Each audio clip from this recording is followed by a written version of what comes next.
Hello, everybody, and welcome to episode 4 of the LunchBox Comics Draw Stream.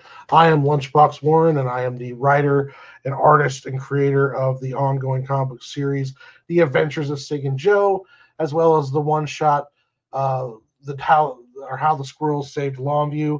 I've also submitted to Ninja High School 200 anthology, so you should be able to catch my story in that, as well as working on covers of other projects as well. Today, and what I'm doing on this live stream is I'm going to be working on issue 4 pencils of my ongoing series, The Adventures of Cig and Joe. Right now in print, I have the first issue, which is a 44-page comic book, as well as the second issue. And both of these are also available on Globalcomix. And I put the link for Globalcomix. I also put the link for my link tree into the comments over there. And these are also available. If you message me, I can mail you copies of the hard copies of issue 1 and 2. So I don't have a website, but that's a work in progress. I also have the one-shot How the Squirrels Saved Longview. So today, the first 3 shows I had guests on, and we would talk about stuff along those lines. But for this week, I decided not to do any guest, and I was just going to talk about the world building and my process of writing or storytelling, so that if there is anybody, comic book artists out there, oh, hey, what's up, Dingus Den? How are you doing? Thank you for stopping by and saying hello to you.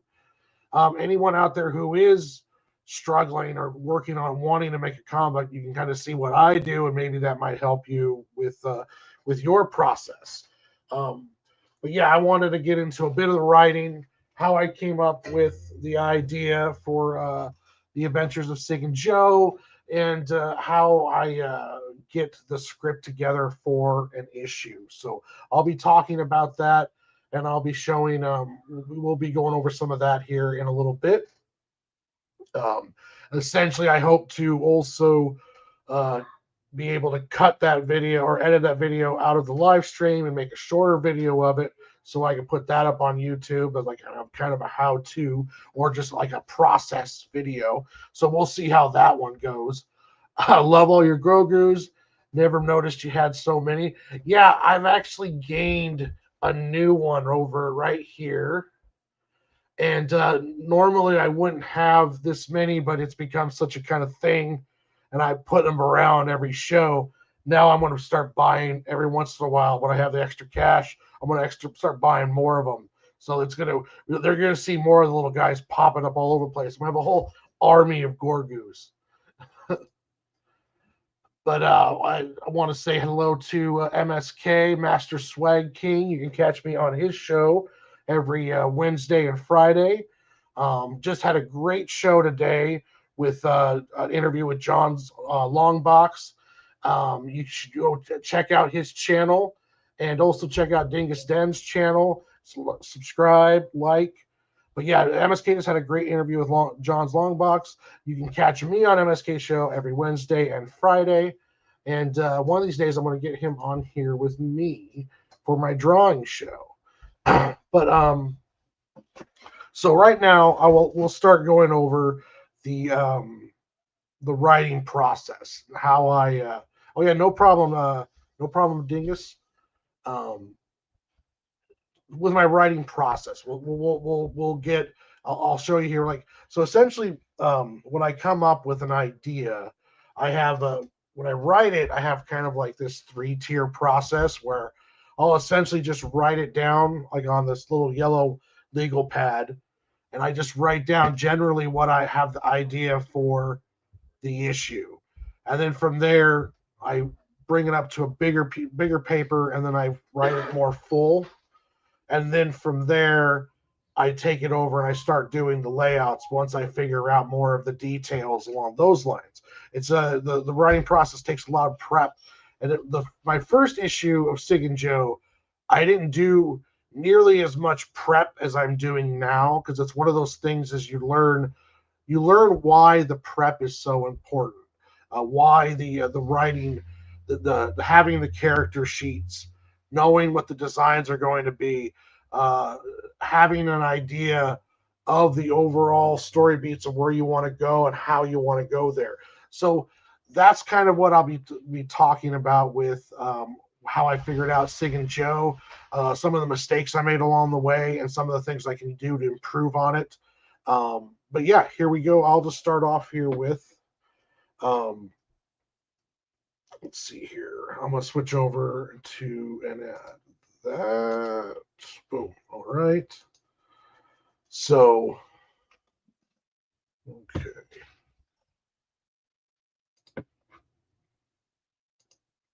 So with Cig and Joe, I wanted to do a sci-fi story. So hold on one sec here. Let me do this one. All right. I wanted to do a sci-fi story. So I came up with, I was trying to figure out, okay, so I was trying to study other stories, and around that time period, I discovered Full Metal Alchemist Brotherhood, and I've binged the entire series because it has a very distinct beginning, middle, and end. I think it's like 60 some episodes long, and for the whole story, and I learned a lot about how to connect characters, and one of the ways of connecting characters, and one of those things for that world building was, I thought of, okay, so hold on, with Cig and Joe, I put them on a tiny little moon that is orbiting this big gas giant. So you got this little tiny moon of Cig and Joe's homeland. And I, as a joke, because it was a cigarette and coffee cup, I called it the waste can. Because there is some parody with Cig and Joe, and I was also, coming up with names with everything, and there's little stuff to throw in there. Even Dab is a joke that I'm throwing in there for the name wise, but it's a little tiny moon called the waste can. So I was trying to figure out, okay, so what's happening on Cig and Joe's world, and I'm a big fan of Firefly and of Mad Max and these post-apocalyptic tales. But one thing I loved about Firefly was you had a family, and this family unit, there was action, there was comedy, but then there's also these really softer moments, and it was these great like heartfelt moments. And I also noticed it again with one reason why I'm a big James Gunn fan was in the Guardians of the Galaxy. You had a lot of good action, you had comedy, and then you would have these great, kind of heart-wrenching and softer moments. And it was I like that combination. And I'm also always been a big fan of anthropomorphic characters. So that's where I came up with. I had Cig and Joe, Joe here. Hey, Miss Sparkles, I'm just explaining the old writing process. I hope you're having a good night. So I had Joe and Cig already. So I had to come up with more characters. And I thought of U-Turn. One of my favorite characters, Amanda.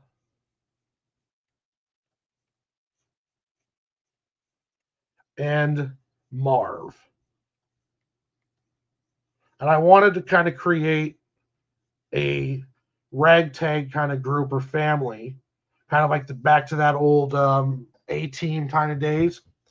And so this was these are the characters I came up with. U-Turn is more of like the patriarch. He's the one that brought them all together. Amanda is a robot from an obsolete, no longer in service company. So she's like the last of her kind. Dab robots are very different. Amanda's more of like a real sentient robot AI. And the other Dab robots, the evil corporation that inhabits the world, are more of are more just kind of like your robot, like servant robots. Like you'd find in a factory. They don't talk much except for like pre-recorded stuff, or they just do their task. So, and then Marv, I've created a race of creatures that were created. I thought of, okay, so if you don't do robots, what's other things that you can do? And that's sci-fi wise. And I thought of, well, imagine bioengineering and cloning a race of like humanoid that's just purpose is to work. So I came up with these little MILFs, manufactured industrial life forms. And during the war, these guys were in like full service. They were being created and they were having them do these terrible jobs that put other people at risk.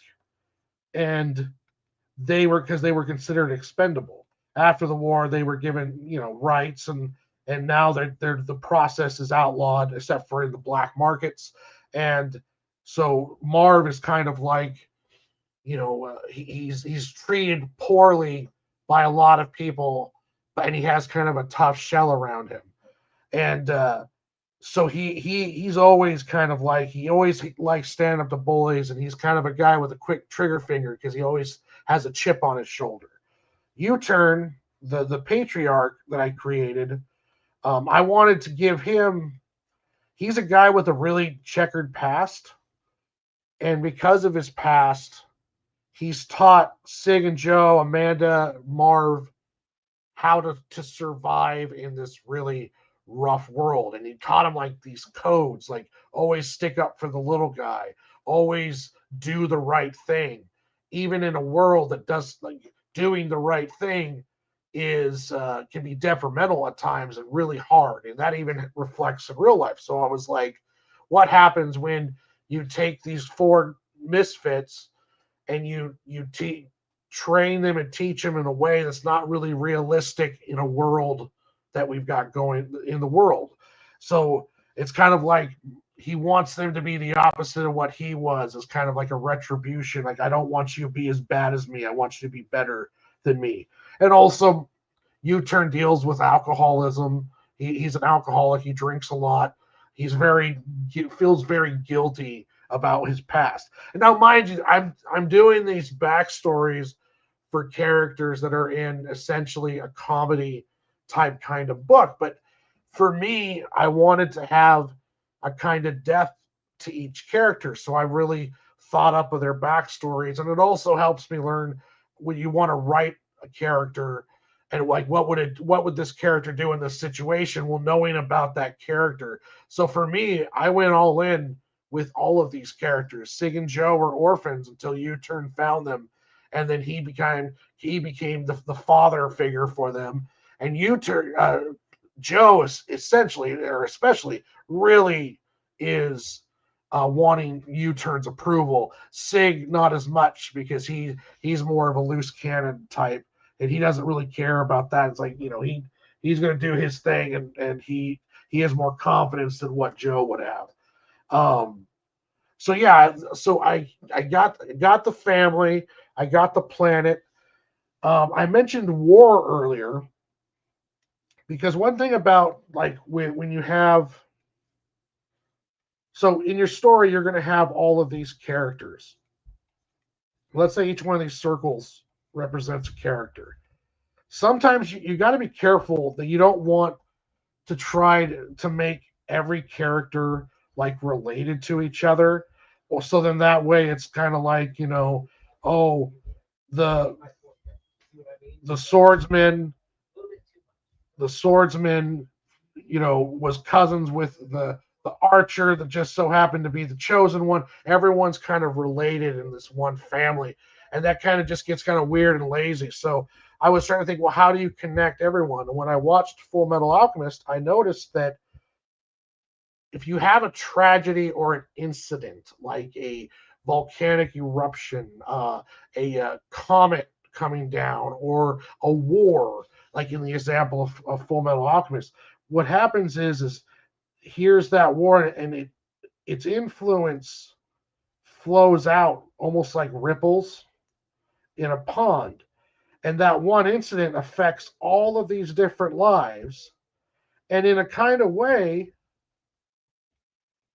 connects them all together, because they've all, it's like, what happened to you in the war, what happened to you when the volcano blew up, or where were you when the evil wizard's forces attacked. It's like one incident can connect all of your characters, and it also can, it sets the table for your entire world. So in my world, oh, what was that? Let's see. Do you ever need to look at something for example? Um, yeah, all the time. Like, so you look at how I watch, like when I do get a chance to watch movies or TV series, or read books or comic books or other people's stories, manga. I'm always looking at okay, I really love this. Why do I love this? How are they connecting characters? How are the story beats going?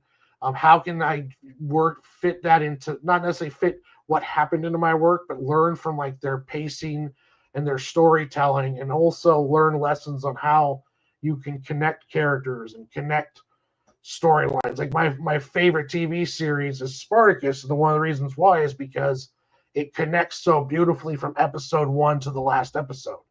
The only tragedy was the early death of the main actor after season one, and had to be replaced. But the actor that replaced him did a decent job, and the series really did well of connecting all the way to the end.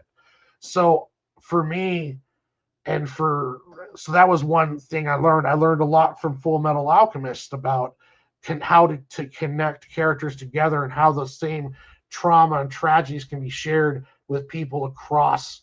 The villain can be suffering, like with the villain in one of the villains in Full Metal Alchemist that turns into a good guy was Scar, and Scar was one of the survivors of the Ishvalan War, and some of the soldiers, or the alchemists, all were kind of scarred and traumatized by what happened in the Ishvalan War. All of it affected all of them in different ways. And then also the Scar is like, relive, or he's survivor of that trauma. So Scar starts off as a villain, but then you realize more of just how he's lost his way because of what happened, and everyone kind of learns and grows as they're taking on this villain. um in that one, the everything was kind of interconnected with the story, so that was really nice. I haven't done quite that in mine, because I was so quick to get into it, but it's one of those things in the future I want to plan, if I do want to plan more and along those lines. So in my world, the Cig and Joe world, the waste can, or the little moon called the waste can, is essentially a moon enriched with all sorts of kinds of precious metals and minerals that you can't find anywhere else in the solar system. So I taking from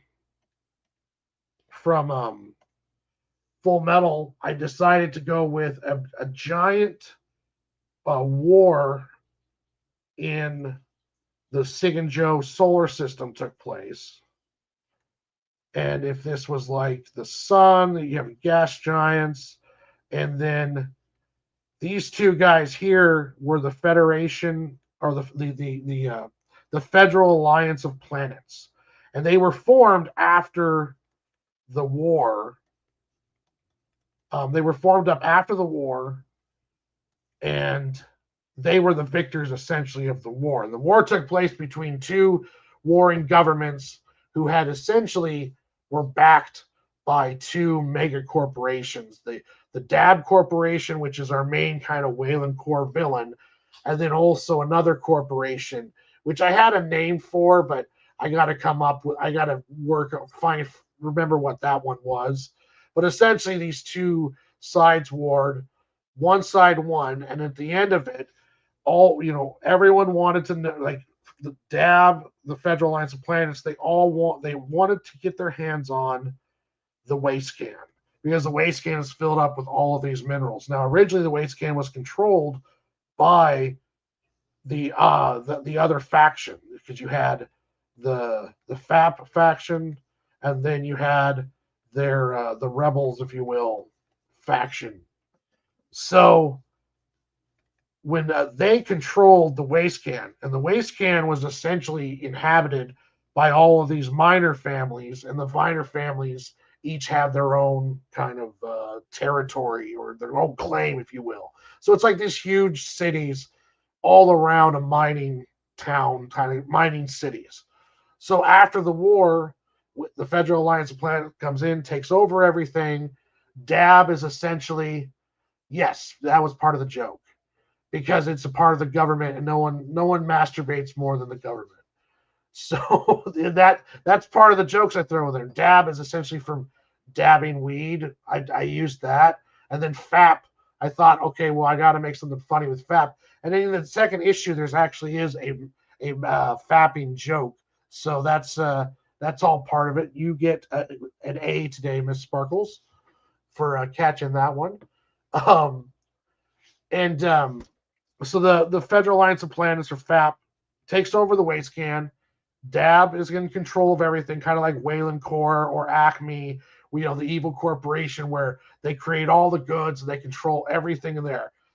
Now, the FAP government couldn't just take these miners and kick them out. So the miners have to keep up a quota, and if they don't meet the quota, then DAB gets to seize their mines. So our story takes place where Cig and Joe are trying to save one of those territories of miners. And it is a lot of exposition to try to put into a story. But this is all the stuff that I use to try to when I'm writing the world along those lines. So the actual war and along stuff like that will be talked about sparingly, will be alluded to, and will be explained in some parts as the story goes on. But all of that exposition I just said was all to help me build where I'm at now in the story, to know that the waste can is essentially an occupied, war-torn territory or moon that is struggling to survive while an evil corporation is trying to take everything that they've had. Cig and Joe are the family of misfits. U-turn, having his scarred past, he's trying to teach these guys to be heroes. And then when they go and be heroes, well, then shit hits the fan because you go and do something like start, train heists, stopping the corporation from doing what they want, then there's a response to that, and it's going to show up massively in the next arc. I called the first arc, a container of ice cream on the table, on your table. No, because I don't eat ice cream. I haven't had ice cream in a while. Um, but where was I? Okay. Um, thank you, Mrs. Sparkles. But no, there's no ice cream. No, so yeah, I kind of find myself laughing when I try to explain all of this because it's like there's just so much backstory that's floating around in my head that I don't want to come out and just do exposition and explain everything. But at the same time, that's what I need to do in order to build that world. Like um, Quentin Tarantino does this too, and I learned this from interviews with him, where he creates pages of backstory on his characters and on his film that no one will ever see. And I can see now why you do that because you have to, the audience doesn't have to know about the history of the waste can or the moon or hey hail Emily hail or every character's huge backstory. But if the writer knows, if you know all that, then that helps push and move your character or knowing how to move your character through the world and story that's been more authentic. So that's kind of that long, essentially drawn out deal. The exposition on that was that's how I got to where I am now, sitting down and really coming up with this world that's in a solar system that had a massive civil war. One side won, and now that side is in control of the entire system. And Cig and Joe, our story takes place as the evil corporation is trying to take a mining territory that's close to where Cig and Joe live. So then they go into action, and they need to steal an item off of the train, this dab train, that and get that item to the miners so that way they can keep production up. And that's essentially the whole first arc where what's going on. Issue one is them doing a mission in order to get info on the heist. Episode two, you get to introduce to Ashtown, the city that's kind of a junction city between mining communities and that area of the moon. And then Cig and Joe's family live kind of closer to that. And then on issue three, we go into the heist. And then issue four will be the closeout of the heist, and then a prologue showing what's for the next big arc. And then after that, we'll get to see the first arc was kind of no good deeds, and then the second arc is go unpunished. So we're going to see what Cig and Joe did, which they thought was that they did this good thing, but now they have to face the repercussions of what they did and what now when what happens when the corporation fights back. What happens when you have to atone for messing with this big entity. So we're going to get to see that in the next adventure or next arc, where we'll be introducing Rex and along those lines. And there's other characters I'm excited to be introducing. Rex has a whole team of captains, and each one of those I have stories for. And there's going to be a whole new a character that my good friend Pete Vasquez helped me kind of gave me the idea and helped me create for the Spark to create. And that's going to be dealing with the Chowder Squid, but there's going to be a great story in there. And yeah, I'm excited to get this next arc going because I'm taking all of the lessons and mistakes I learned in the first arc, and I'm getting ready to go into the next arc and improve on all of what I've done before. So I'm extremely excited for that coming up here. So what I'm going to do now is after that little bit of a little longer rant about the story, I am going to switch up to here, and I'm going to go to work on Cig and Joe pages. So this is the second pass of issue 4 pages.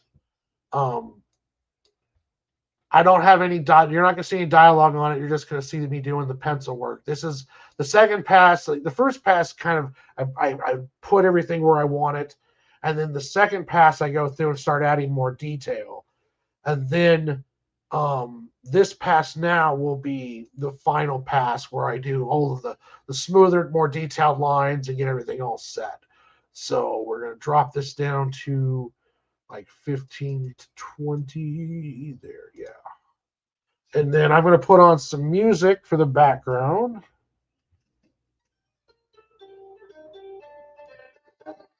This is all copyright-free music from Spotify.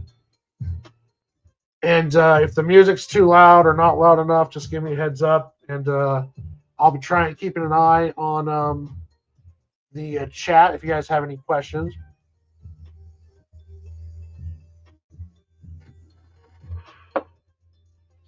All right. One thing nice about the digital process is you get to work so much faster. And that's one thing that helps out with my page to day rate, like how many pages I can do in a day kind of deal. If I didn't have to work a day job, I could easily get a page done a day, but I have to work a day job. So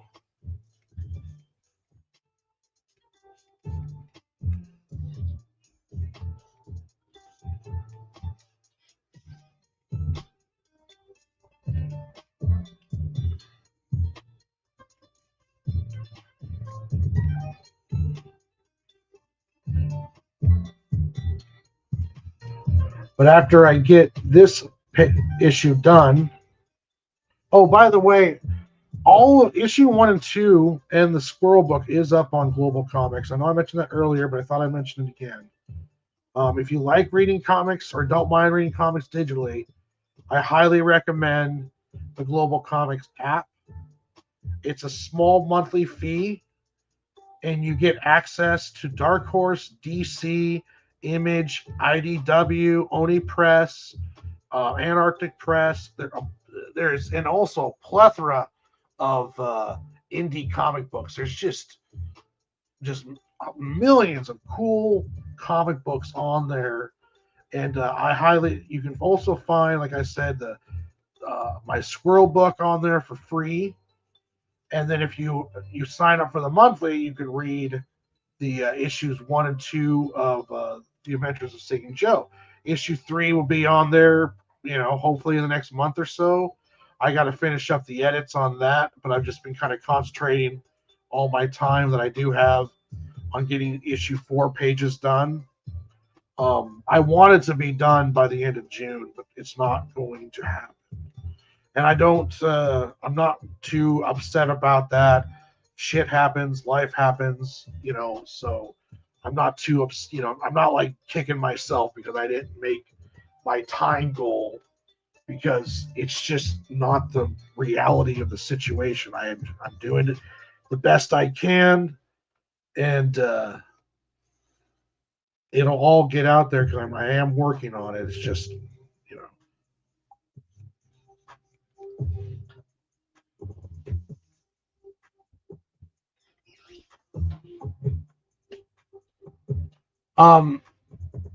they will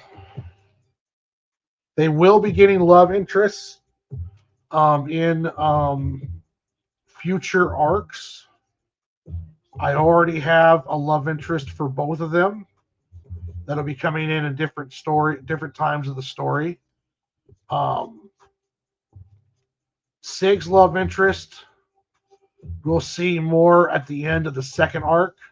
She'll be introduced at the end of the second arc. And then Joe's love interest will be introduced in the second arc as one of the new characters. She'll be popping up here in the next story arc. It won't be obvious right away, but it will be something that I'm going to be growing on through the storyline. Okay. Hold on 1 second, folks. No, Joe's. I don't want to get into too deep with the love interest because we're getting into the storyline stuff, and I need to build up more on it. But they're going to fight him in this new female character, and but they're going to have it's going to spark something in them.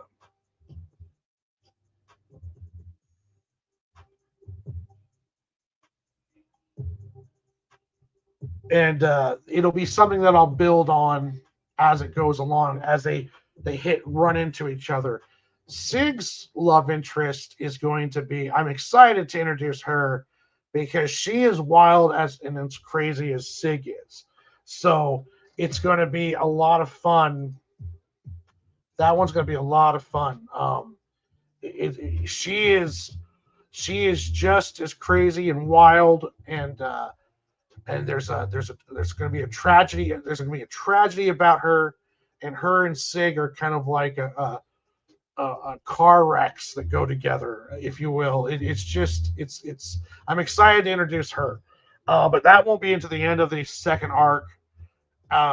Moving into the third arc, and then in the second arc we'll find Joe's, but that love interest won't show more until later in the story.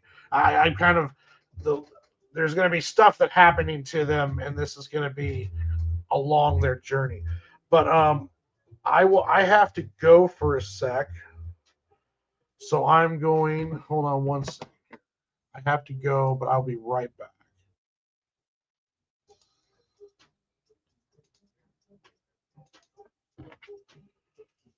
Give me 1 second. I understand if you guys take off along those lines, no hurt, but I will be right back.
Okay, I'm back.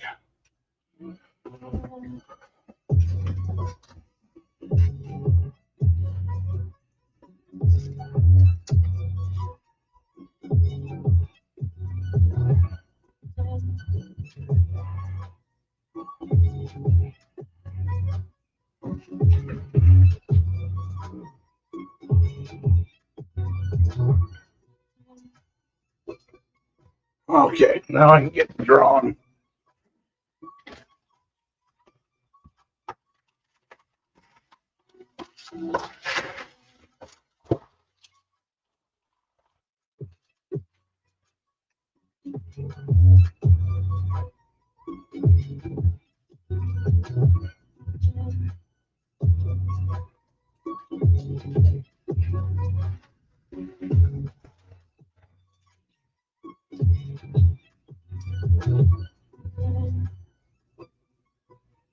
Pretty hot.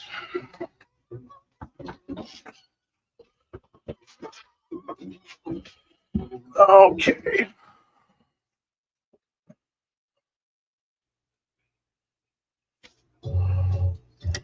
Dude, I had to go and get paid from my day job work, so I had to go meet up with my boss and get paid. Oh, Pete, hello, how are you? So yeah, that's why I took off. Thank you guys. Thank you for sticking around, Miss Sparkles.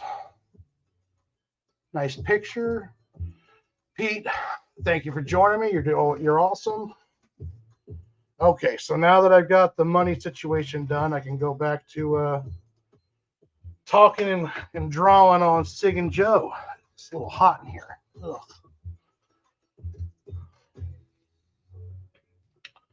Go ahead and put your link up in the chat if you want, Pete.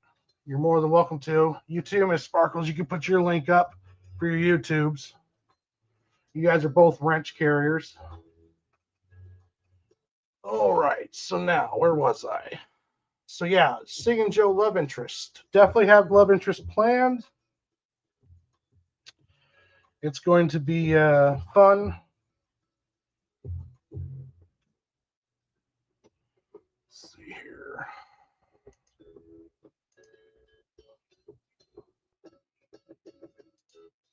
Of course, you're awesome. Yeah, you are awesome too. Make sure. Well, hold on a second here.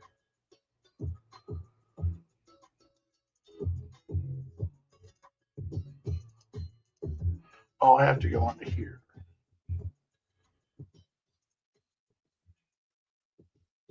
Oh, what is this here? I was going to give Niobe his wrench, but I just have to figure out how to do that. Well, if I don't get to it today, Niobe, I will get you a wrench here soon.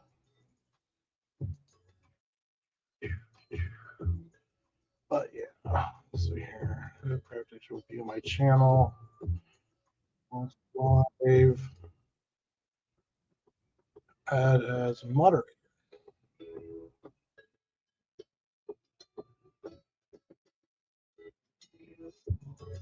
There we are. Oh, hold on. Darn it. There we go. Yeah, you can't do it from the phone, but you can do it from the computer. So, boom. You are now a mod.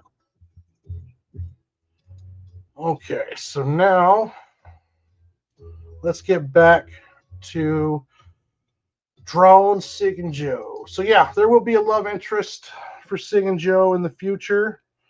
I'm excited about bringing them both in. Joe's will be introduced in the second arc with the introduction of the character that I created, kind of inspired by Pete's design for the chowder squid. It'll be the first time her and Joe meet, and there will be some fireworks as well as some violence as they fight each other. But it's going to be fun. I'm actually real excited to introduce her too because I like her design and her backstory. So that's going to be fun.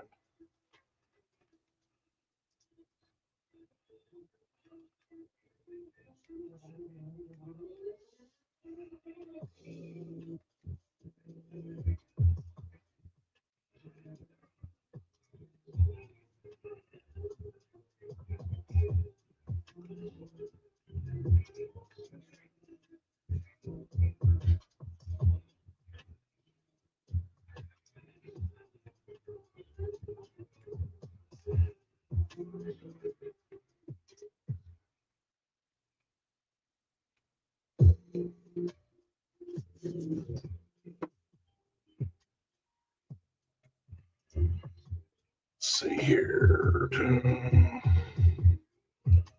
Let's pick up some different copyright free stuff. Uh,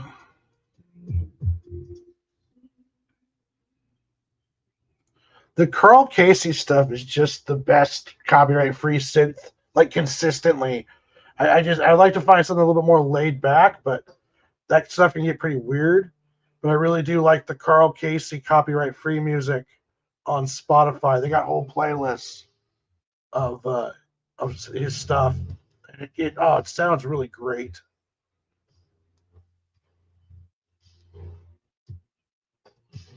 Okay, yeah, Carl Casey, Karl Casey, just as you think, Casey. Yeah, he's got some great copyright free stuff.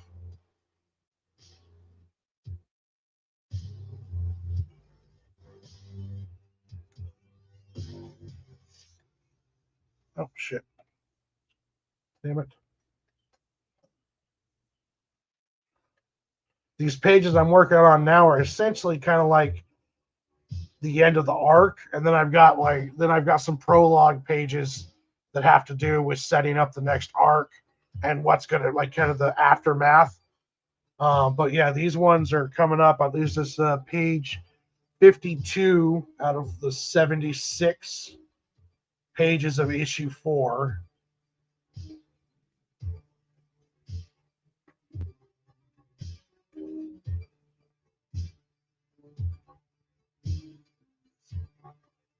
And then while I'm doing this, I'm writing an expansion of the squirrel story, so I'm looking forward to that.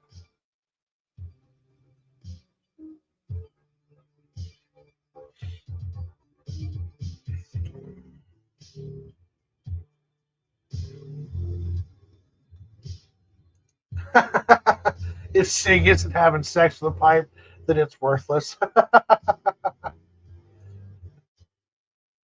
Oh,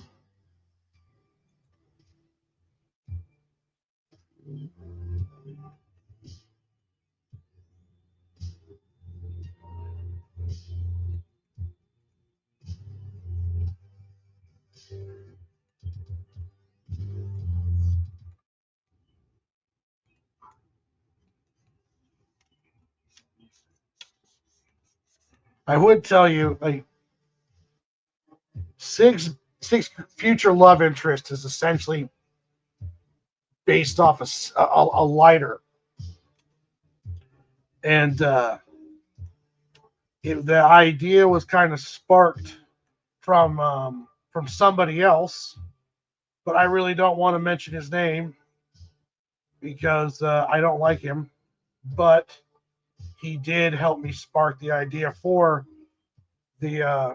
Cig's girlfriend character.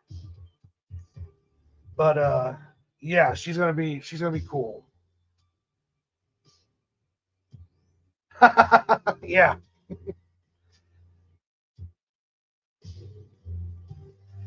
yeah, she's essentially inspired off of a Bic lighter.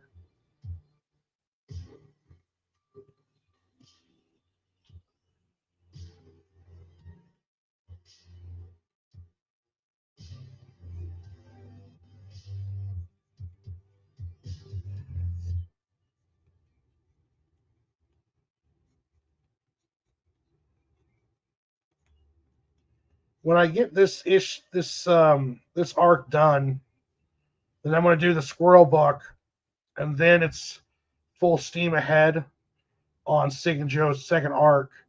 I'm gonna be doing character sheets for all the characters, So then you guys will get to see them before the issues come out.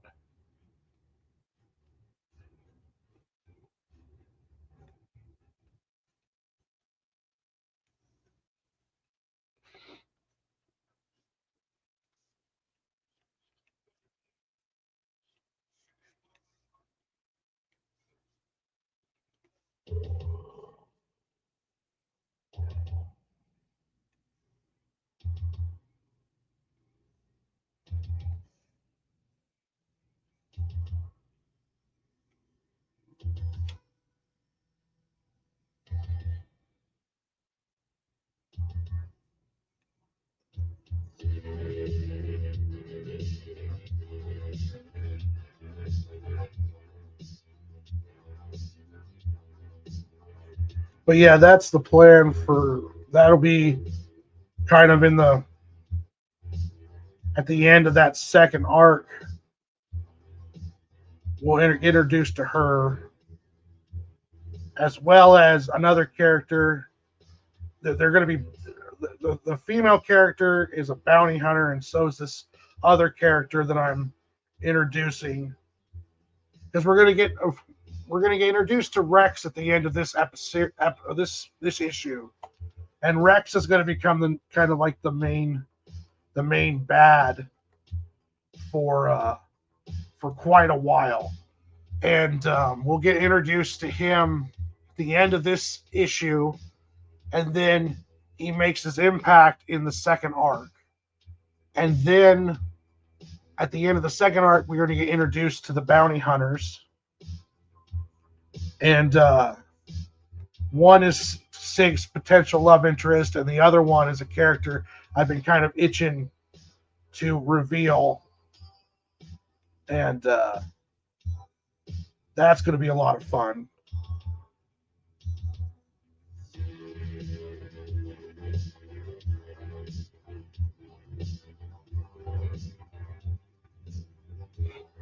And then each arc after the first two is going to start really diving into the waste camp, the planet, the different kinds of mining zones, and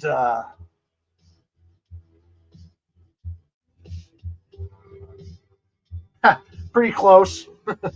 The light seduces on them and then turns on them. She's going to be a character that really changed, like really impacts Cig.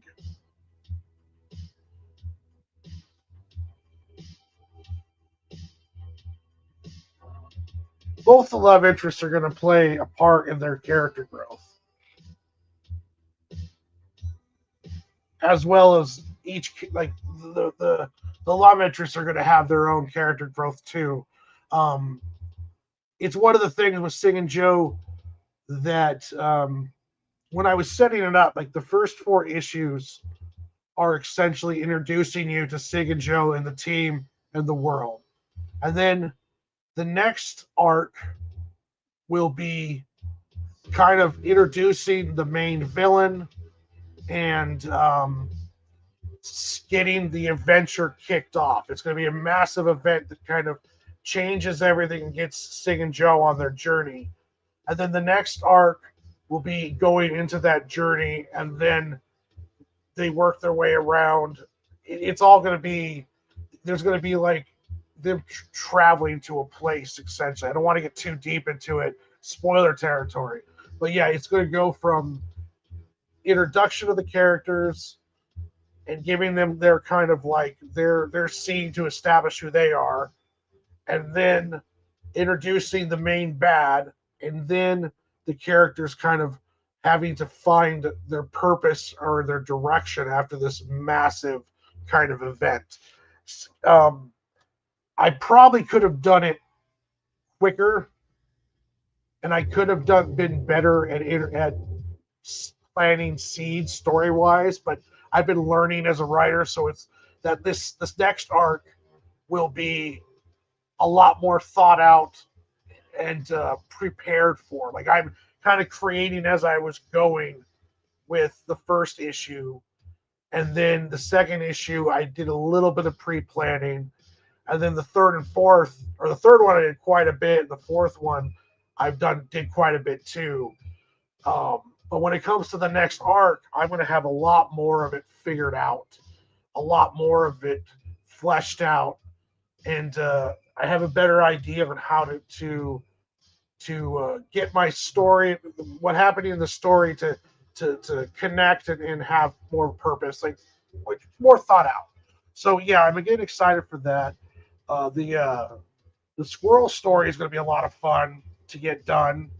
I'm in the writing process of that right now, and I'm really looking forward to getting that on paper because the squirrel story is much more of a direct and simpler plot.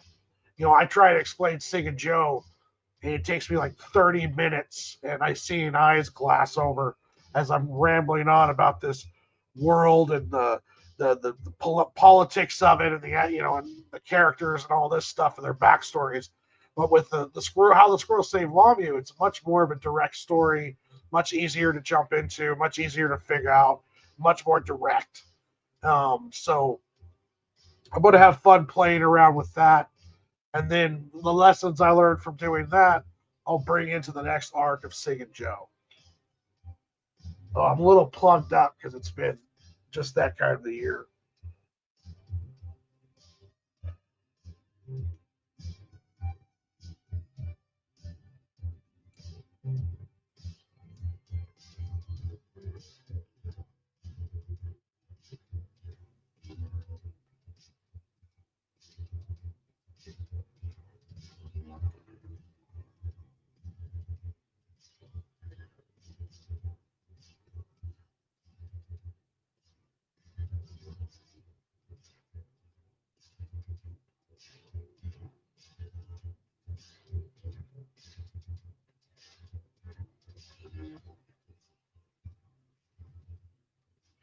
Yeah, I've got up to page 61 up here or on the here, but I've been essentially going through and doing the first pass.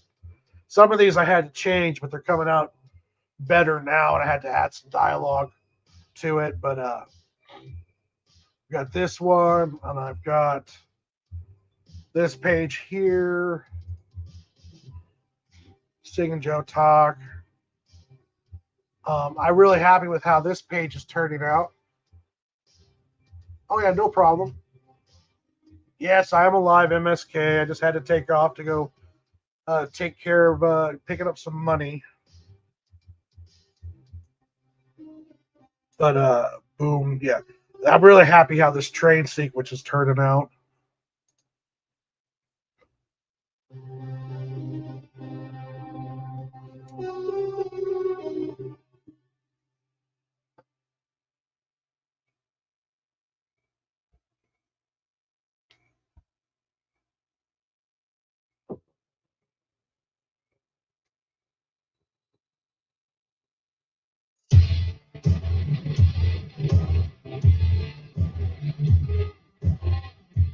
Okay. Let me check over here.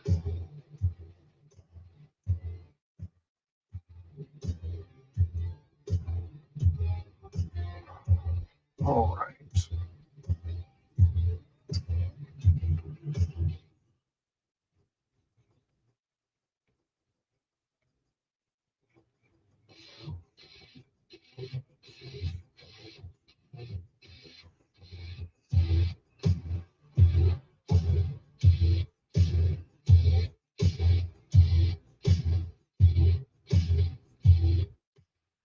But yeah, I mean, it's I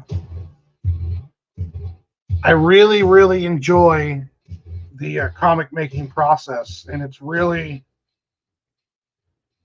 I'm right now. I'm trying to learn how to monetize myself better, get out there better, and also how to build an audience. But I've been trying to make comics since 2016, so I'm coming up on 10 years, a decade, kind of trying to do this,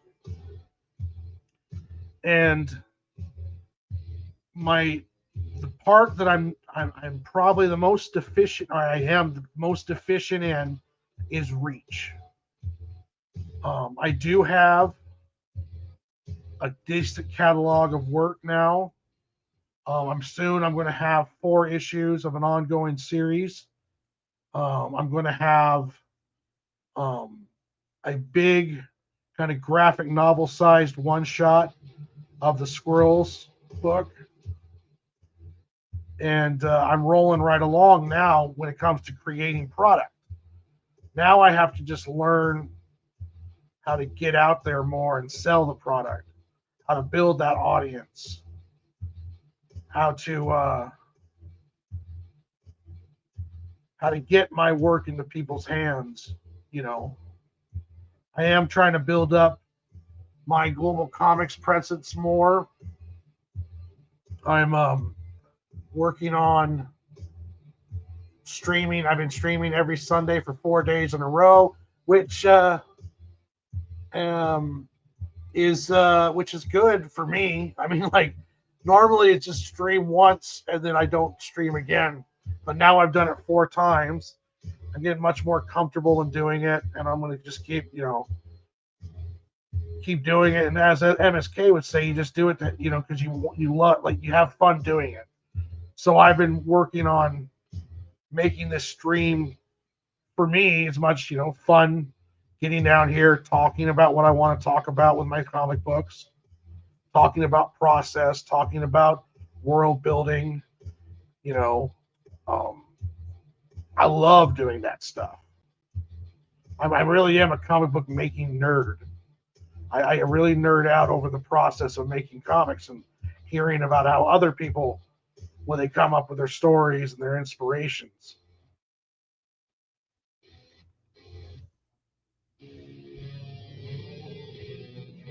With Cig and Joe, Cig and Joe represent different parts of my personality, different parts of, not like everything. It's not, they're not self inserts, but it's more along the lines of, like, Joe is like very like a professional. He tries to do the right thing. He's a good guy, but he also deals with a lot of self doubt. And I deal with my own insecurities and self doubt, so I kind of put that into Joe's son.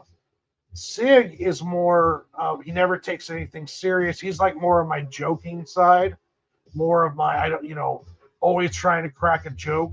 Except Cig is much more confident than I am in real life. Cig is much more of a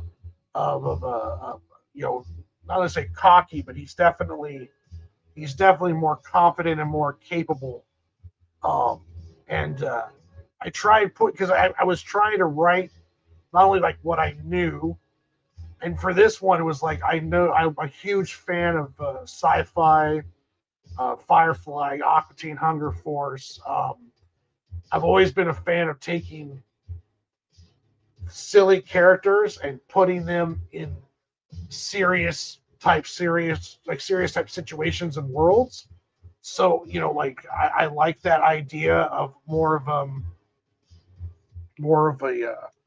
of a hard edged version of like cartoon characters.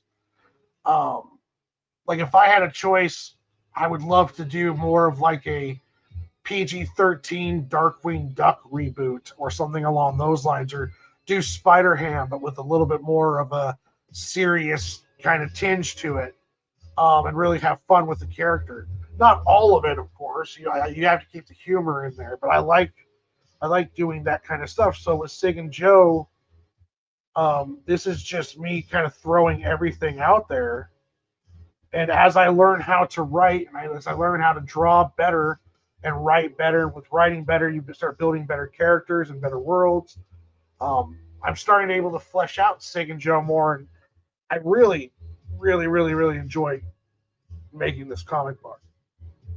Even though the squirrel one sells, I've sold, like 3 times as many squirrel books as I have Cig and Joe books. But I just love Cig and Joe.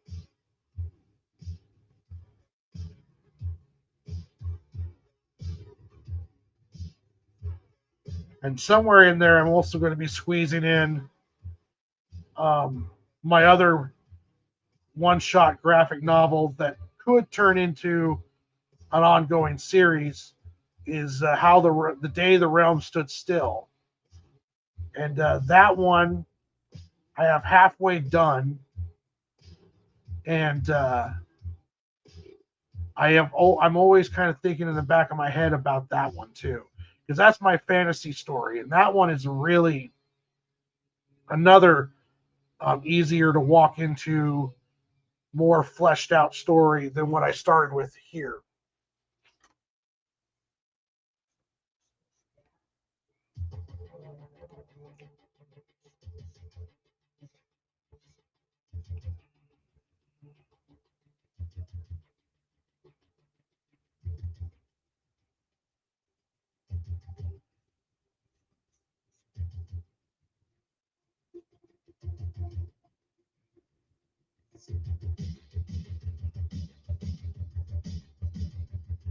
But yeah, next issue I got to do.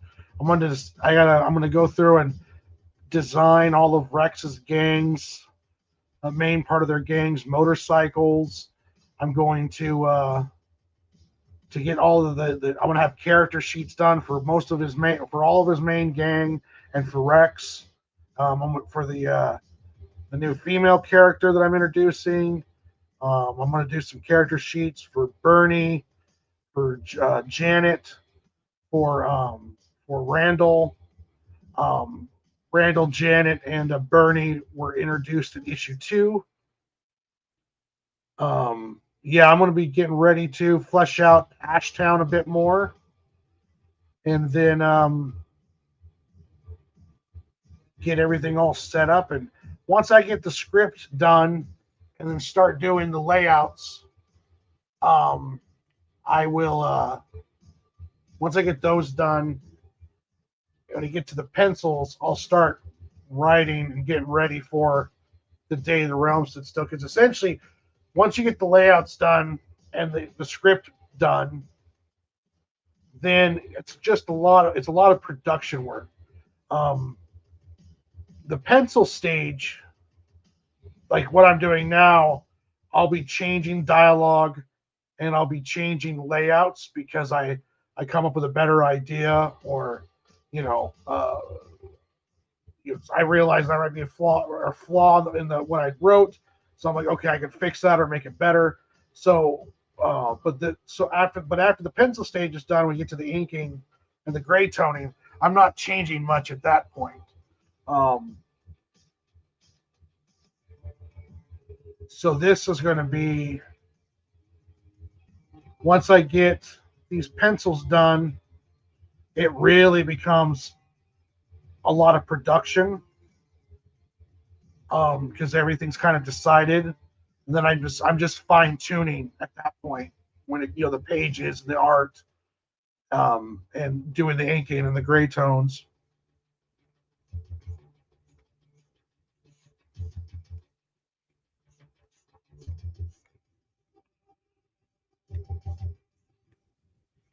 That's why I say when I write a script, I write it about 95%, because I'll write some and add changes to the script as I'm doing the layouts, and then when I do pencils, I'll still do some more tweaks.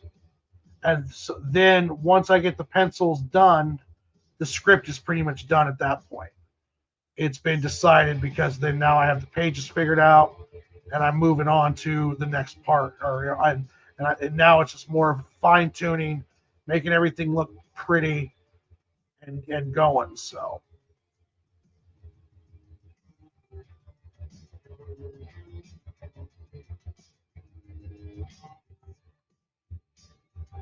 but I'm already learning, just like from this cast or this stream alone, that I've got to really work on a better pitch for Cig and Joe. I got to learn on how to explain the story better.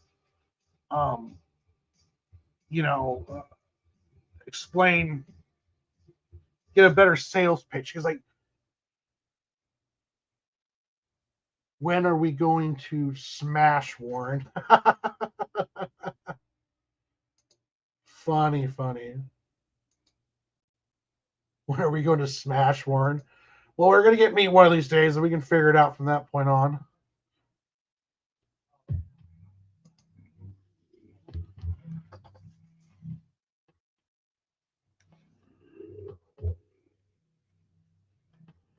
But yeah, that's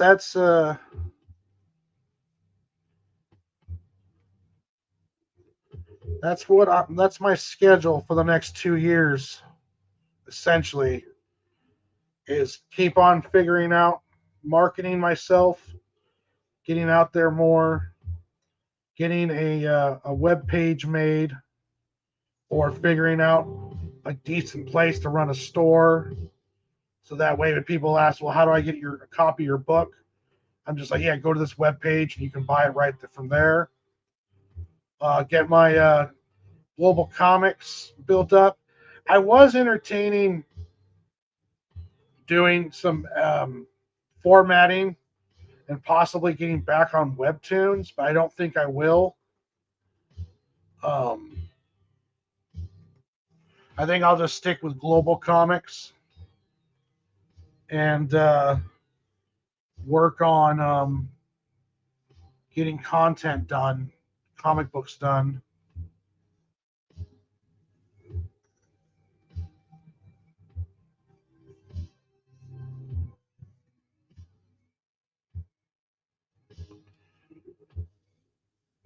That's my main goal for right now. That's the mission, if you will.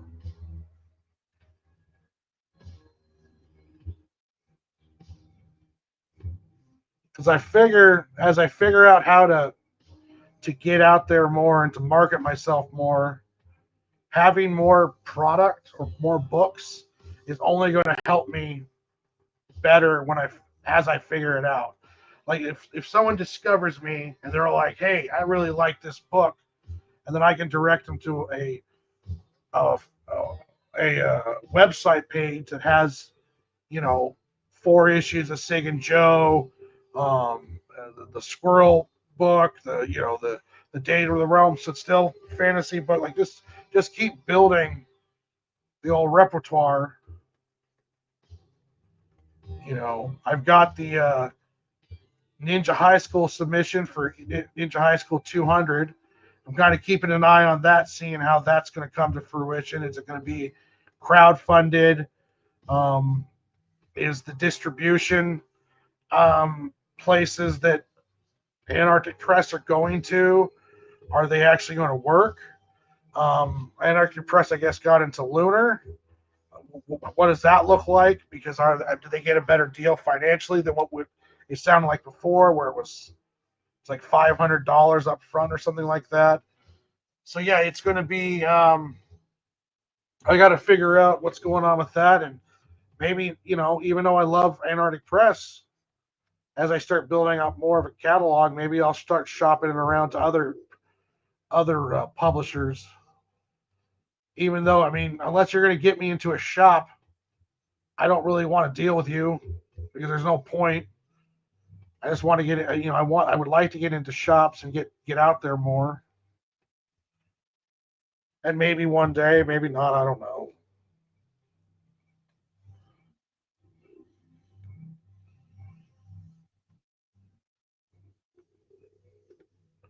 That was one of the more, I don't want to say like demotivating, but it was kind of a disheartening things is when the diamond crashed and it kind of ruined that pathway for a lot of guys like me to get into shops.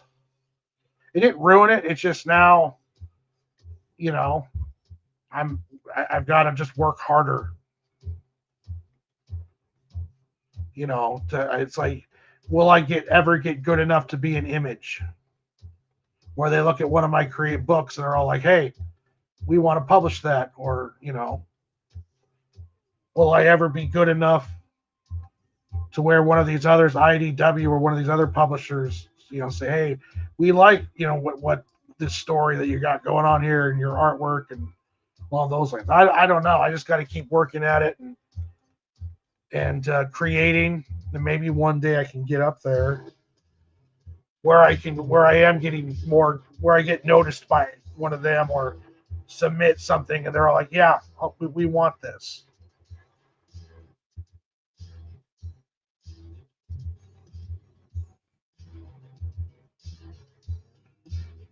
Or, I'll just learn, I'll just keep working and learning on how to market myself. Maybe I won't even need a big publisher.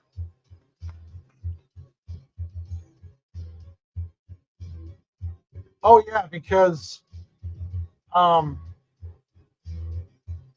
the lines aren't always correct. Like if you look like right here. So what I'm doing is I'm correcting some of that stuff and smoothing it out. And then when I do inking, I'll do it even more. But I had to fix that area kind of like right here. Oh yeah, no worries, Pete. No worries at all. No one has to say anything. No one has to talk if they don't want to. If you're just lurking, that's perfectly fine. I think that's cool. If you do have questions on art or anything, I have no problem talking about it or talking about any of my experiences so far. Um, I've run one campaign. I've been a part of a couple other ones doing stickers along those lines. I've done a couple stickers for Niobe. I've done a couple variant covers for people. I'm going to be part of Pete Vasquez's book, Attack on Cookie, which I'm excited for. Um, so yeah, if you have any questions, or my thoughts on stuff, I have no problem sharing that.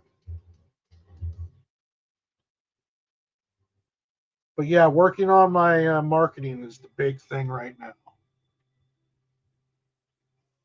Learning on how to promote myself and get out there and get a fan base, and doing it doing it more positively and organically than doing it through the drama farming and all of that garbage. I really don't have the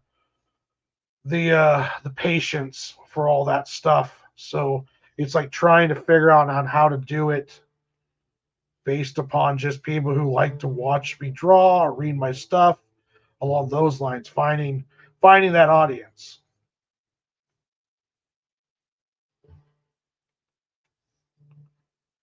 Like I was planning on doing a crowd fund for Cig and Joe issue 2, and I just decided not to.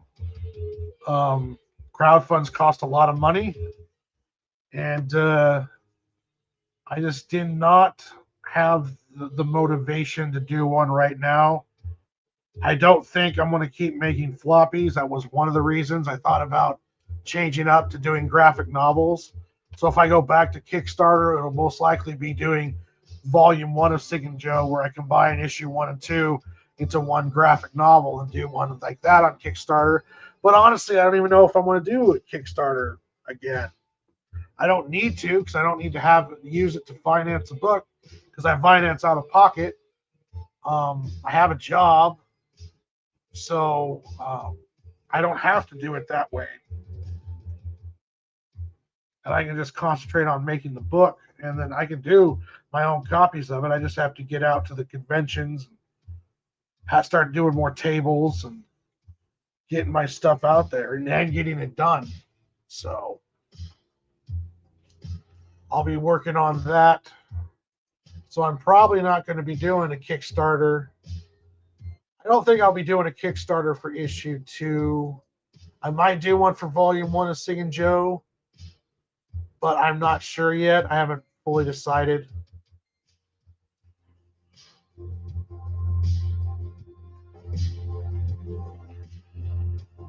Cig and Joe is not a book that really fits the old algorithm. So I might work on building an audience through other methods, learn how to do a proper email list, learn how to do a consistent show, have a website. Oh, this is Carl Casey. uh, that does that copyright free music. It's like a bunch of different kinds of synth music from it's called Lockdown at Peach Trees, and it's a lot of Carl Casey music. It's like I think it's all Carl Casey music. I love his stuff. It's the same stuff I showed you, Pete.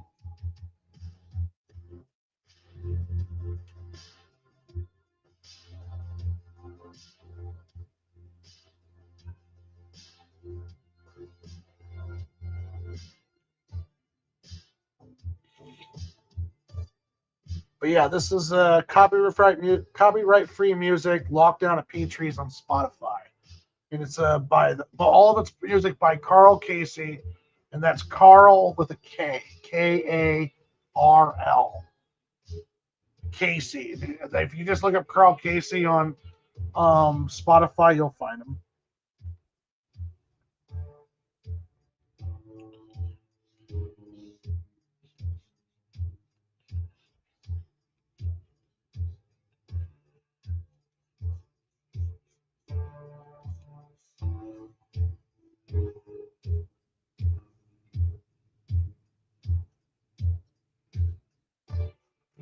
I pull up the character sheet of the train, so I make sure that I get.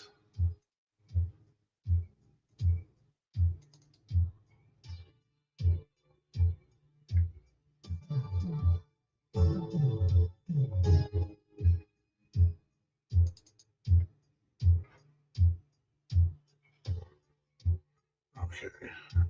Do, do.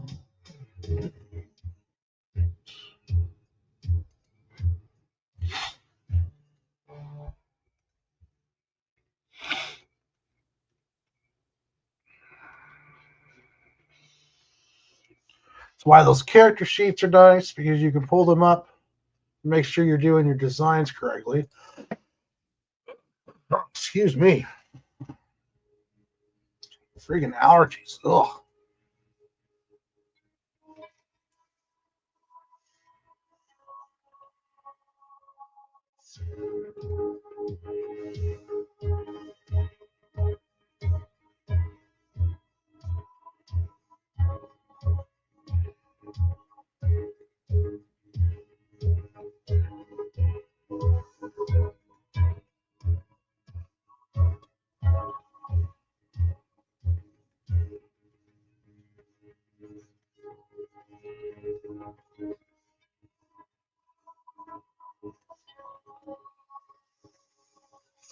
But yeah,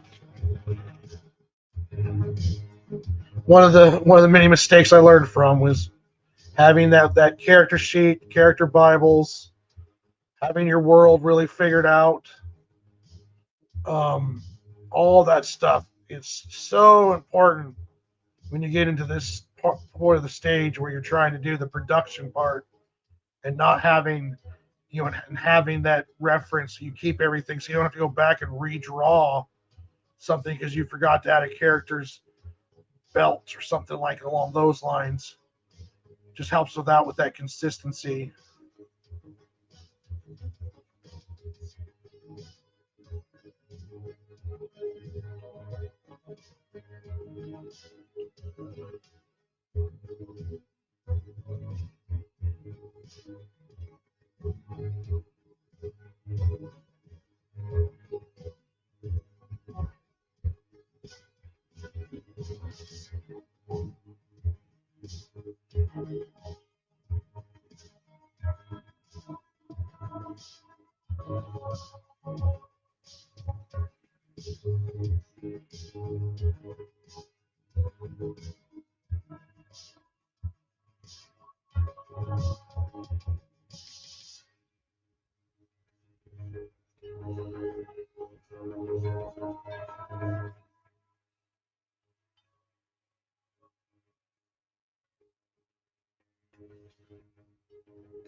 Train is all effed up.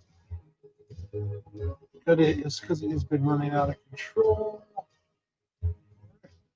I got 7 viewers. Welcome, everybody. I hope you're all enjoying yourselves. I appreciate all of you.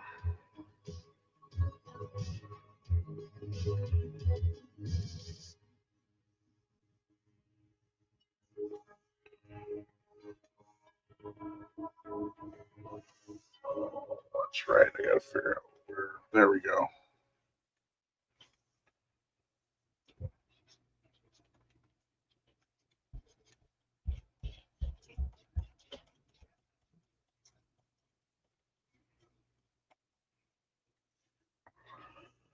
And then, as I love to do, breaking those panels.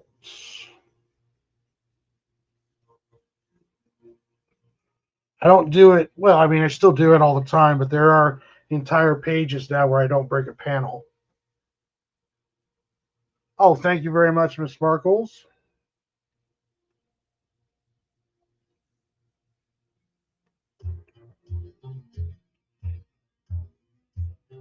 I'm very happy with how my comic books are looking now, but it's one of those kind of, I don't know if you like call it a catch-22. I also still see, when I compare myself to other artists, I still have a lot to go. A lot more to learn, a lot better to get.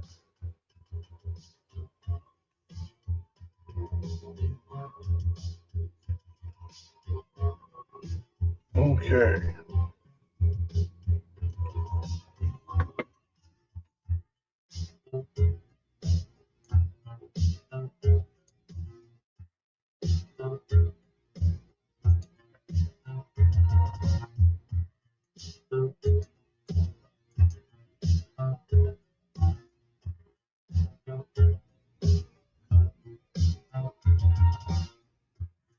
Well, one thing can be said, Pete. The only way to get better is just to do it, is to make it. I hate when I do that.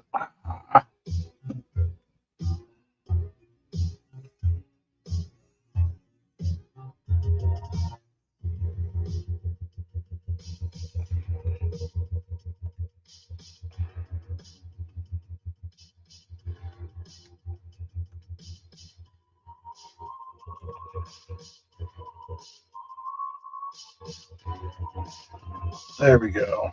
Okay.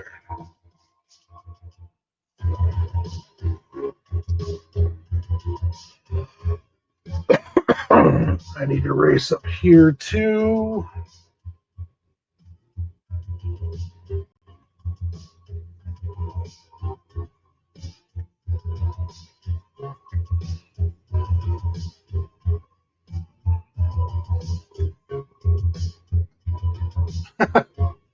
You're always so hard on yourself, Pete.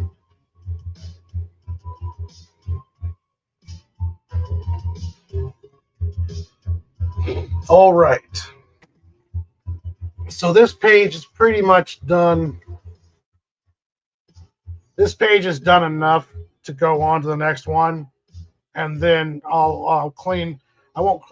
When I do the inks, it'll be. I'll have to clean some stuff up, but it's pretty. I'm pretty happy with this so far. Oh shoot! Son of a beehive!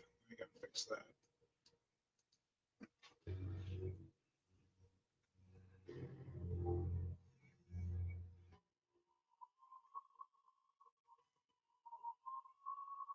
Wow.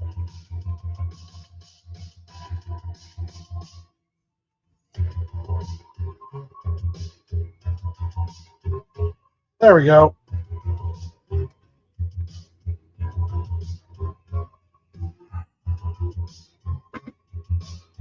So I will save this.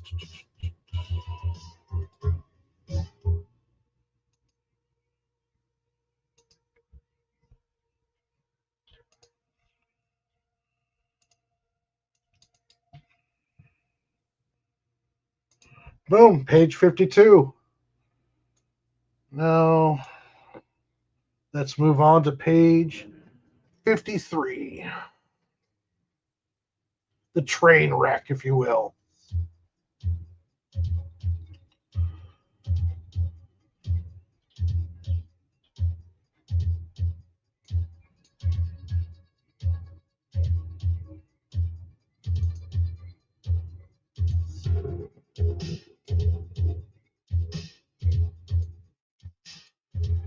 So yeah, I am playing around with stuff with my paneling and the way I'm doing my compositions. Um, I kind of like how this one turned out.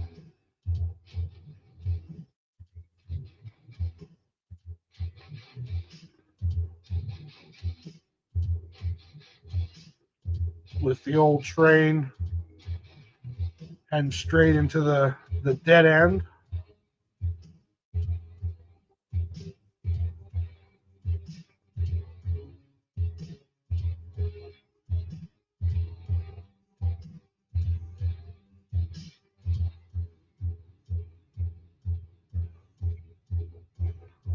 So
might keep that one straight.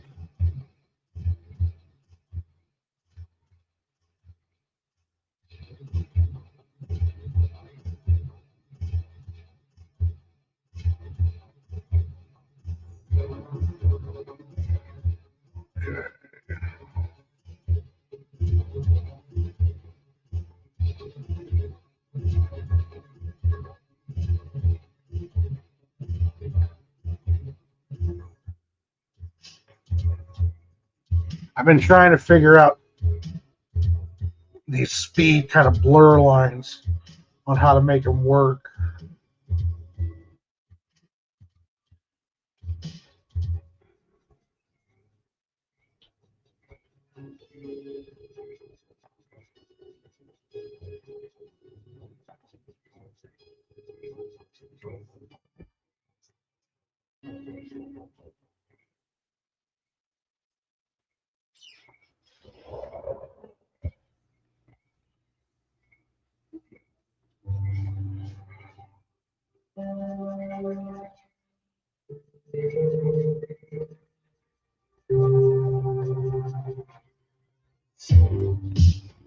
So one thing I'm trying to add to my artwork is more energy.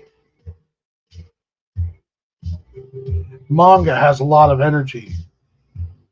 American comics has a lot of energy, and you can kind of see an amateur with an amateur. You can notice that they don't always have that their characters look kind of stiff. It's one thing I noticed with my own work. So I've been trying to work on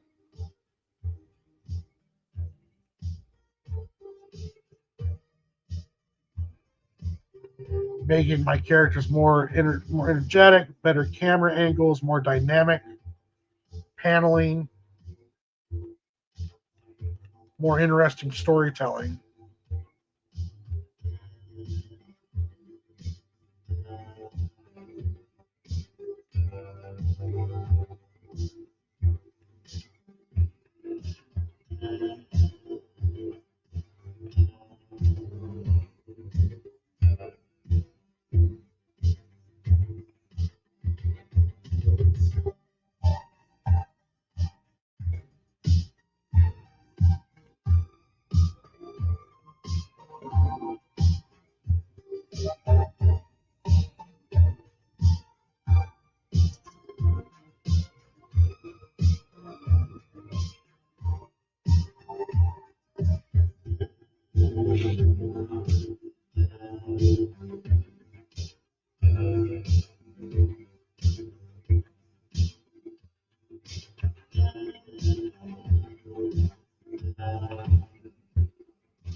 All right, now let's do the crash.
Hey, what's up, Max?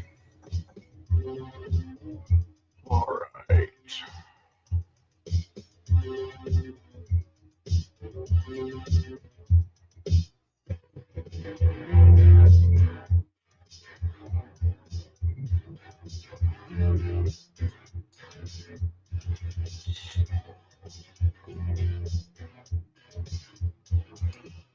All right.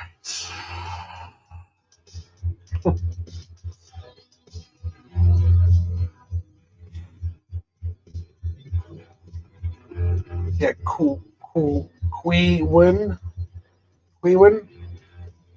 Queef?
All right.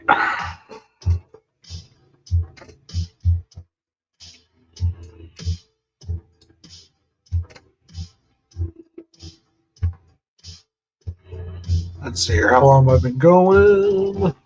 Pretty much 2 hours. I got 9 viewers, so I was going to give my hand a rest, but I think I'm just going to keep going.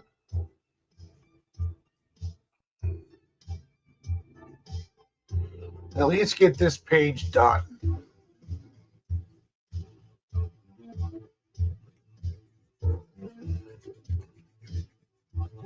All right.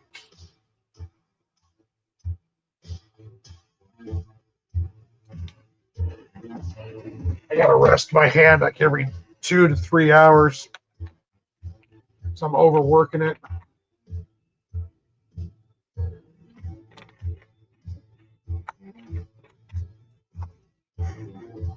So, all right.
Okay.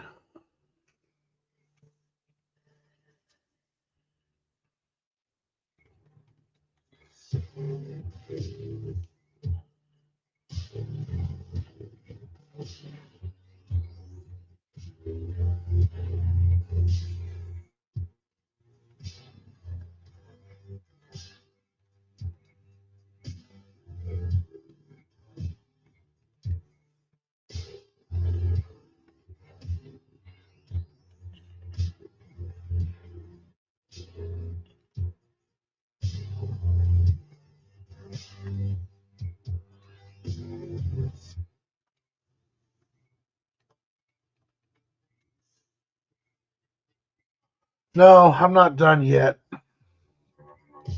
I thought about quitting in 2 hours, but I got 9 people watching according to StreamYard, so I figured I'll at least finish this page. And getting 2 pages done in a stream is actually real nice. I got a page done earlier today too, or so I'm no a couple pages done earlier today before I streamed. So I'll have like I think I've done like 4 pages today, getting them penciled.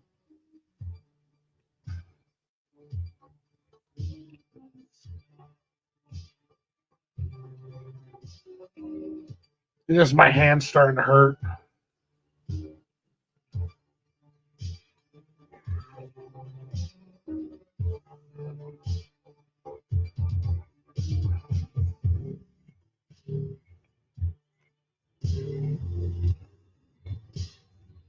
But I got to get this stuff done.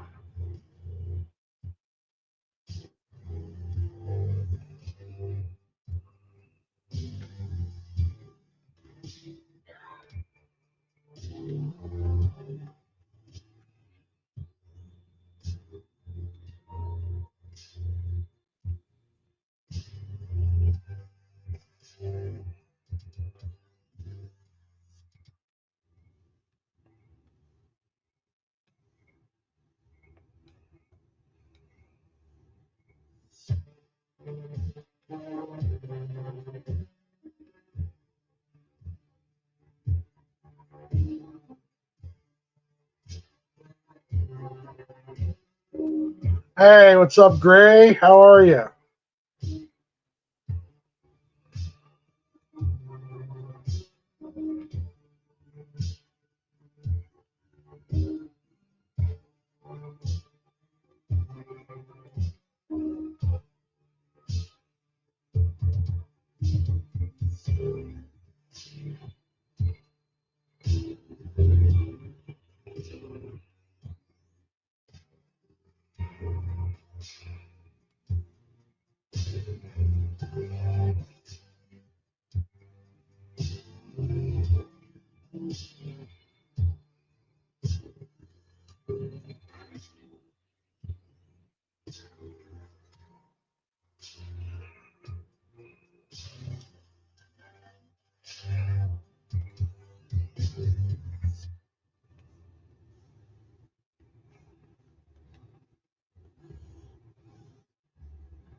Okay.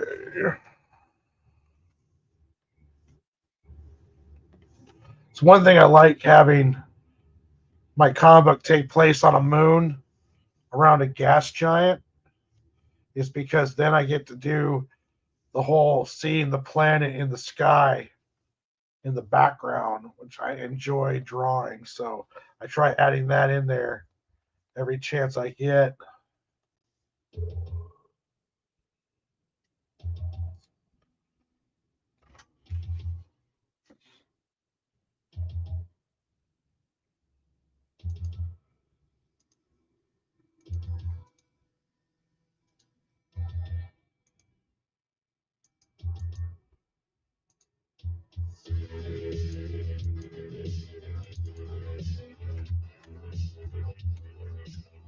Just labeling my layers, panels,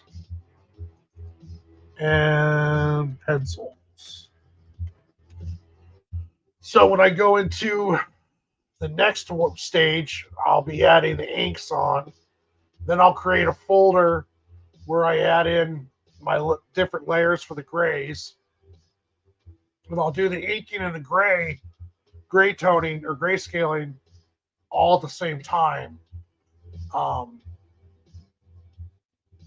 but I like to get the pencils done separately because that's the last stage of creating pages. The last, I'm still tweaking layouts and script in this stage right now. But then once this stage is done, I'm pretty much settled in for what I want to do. So, I save the. No, I didn't.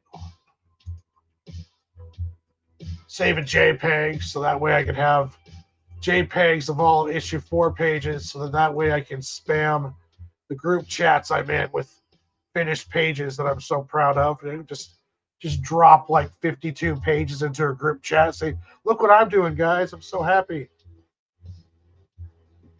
So.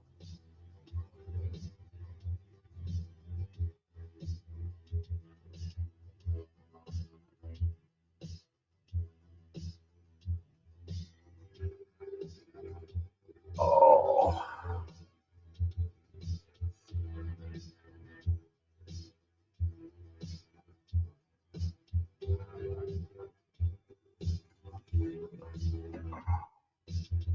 Should I start another page? What's the next page? Oh, the next page is a 2-page spread. Oh, I don't know, guys. My hand is hurting because I've been drawing all day. So I think I might call it, though. But yeah, I got this page done here.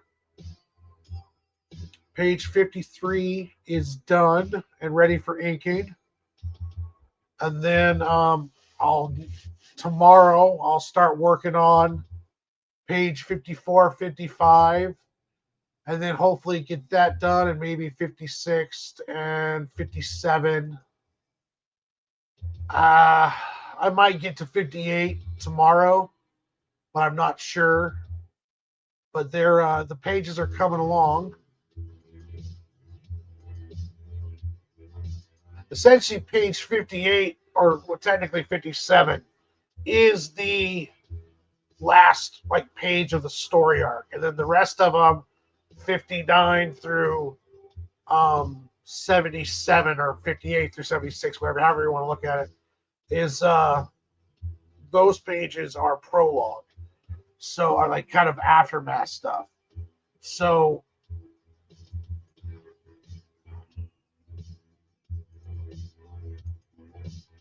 these pages just need one more pass over. This one needs a considerable pass over, but I have the general idea of what I want. And then this page is done. So I want to thank everyone who stopped by tonight. I want to thank Pete, MSK, Max DeVille, Miss Sparkles, Gray, Emily, Dingistan, all of you guys who stopped by. Thank you so much. I will be returning next Sunday. Let me change this here. I'll be returning next Sunday for more drawing. I think I might just be doing more of a straight up draw than do a topic. I'm not sure yet. I'm still working on how to format this whole deal. There are other artists that I would like to ask on to see if they're interested, but I still need to build up this a bit more. And I'm also going to be pumping out more pages for issue 4. I do need to take a bit of a break and do issue 3's last final edit so I can get that ready in PDF form for Globalcomix, and also for I'm older than you. Be your dad, MSK. Get that ready for Globalcomix, and also start prepping the PDF file for combining issues 1 and 2 into a graphic novel. I need to get going on that too, and possibly doing a graphic novel print run, but I'll figure that out too here in the future. But yeah, thank you guys for stopping by. Thank you for all the comments. Thank you for the interactions. My link tree is in the description, as well as my Globalcomix link. I also put those links in the comments at the very beginning of the stream. Like and subscribe. I'll be doing more of this, as well as doing in the future probably time lapses and short videos.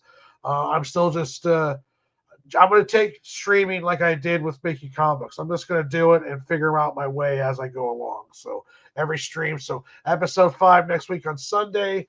Check out issues 1 and 2 of the adventures of my series, The Adventures of Cig and Joe, on Globalcomix. Message me if you would like to get a physical copy of issue 1 and 2. And issue 3 and 4 will be coming out here soon. So, to everybody, have yourselves a wonderful night and great week. Catch me again this Wednesday on MSK stream, and also on Friday with MSK, and then on Sunday doing the draw stream. So that's going to be the schedule for the week. Wednesday, Friday, work host or doing a show with MSK, and then on Sunday I'll be doing the drawstring. Oh, I almost forgot.